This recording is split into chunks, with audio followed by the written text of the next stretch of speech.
অত্যন্ত মনোরম পরিবেশের মধ্য দিয়ে বৃহস্পতিবার সকালে সোনাইমুড়ি নাটেশ্বর ইউনিয়নে জামিয়া মোহাম্মদিয়া আশরাফুল উলুম মহিলা মাদ্রাসায় ছাত্রীদের মাঝে উপজেলা জনস্বাস্থ্য প্রকৌশল অফিসের পক্ষ থেকে গিফট বিতরণ করেন সোনাইমুড়ি উপজেলা জনস্বাস্থ্য সহকারী প্রকৌশলী আনোয়ার হোসেন।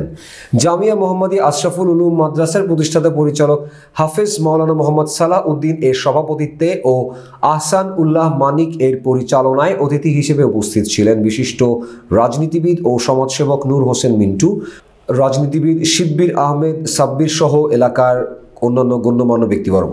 প্রধান অতিথি উনি আমাদেরকে সামনের দিকে আরো এই মাদ্রাসাতে যতগুলো উন্নয়ন কর্মকাণ্ড আছে বা থাকবে ওগুলোকে একটু প্রাধান্য দেওয়ার জন্য এবং কি মাদ্রাসার উন্নয়নের জন্য ওনার পক্ষ থেকে দেখলাম যে উনি আমাদের প্রতিষ্ঠানের প্রতি খুব আন্তরিক ছিলেন, এই জন্য আমরা কোনটা পেয়েছি।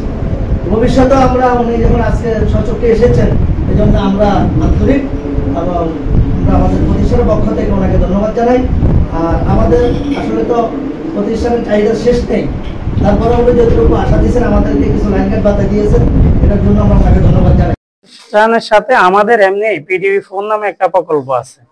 ওই প্রকল্পের সাথে আমরা সরকারি যে প্রতিষ্ঠানগুলো, বিশেষ করে সরকারি প্রাথমিক বিদ্যালয়, জিপিএস, এনএনজিপিএস, ওই স্কুলগুলোতে আমরা সাধারণত এই অ্যাক্টিভিটিস গুলো করে থাকি। কিন্তু বন্যা হওয়ার কারণে, স্মরণকালে দীর্ঘ স্থায়ী বন্যা হওয়ার কারণে আমরা কিছু জিনিস বন্যাবাসীকে পুনর্বাসনের জন্য সরকার থেকে যেমন হাইজিনিক কিট, জেরিক্যান, স্যানোরা, সাবান, তারপরে পানি বিশুদ্ধকরণ ট্যাবলেট, এছাড়া আরো অনেকগুলো জিনিস আসছে। এগুলা বিতরণের অংশ হিসাবেই এই আজকের স্কুল পরিদর্শন করা, মাদ্রাসা পরিদর্শন করা।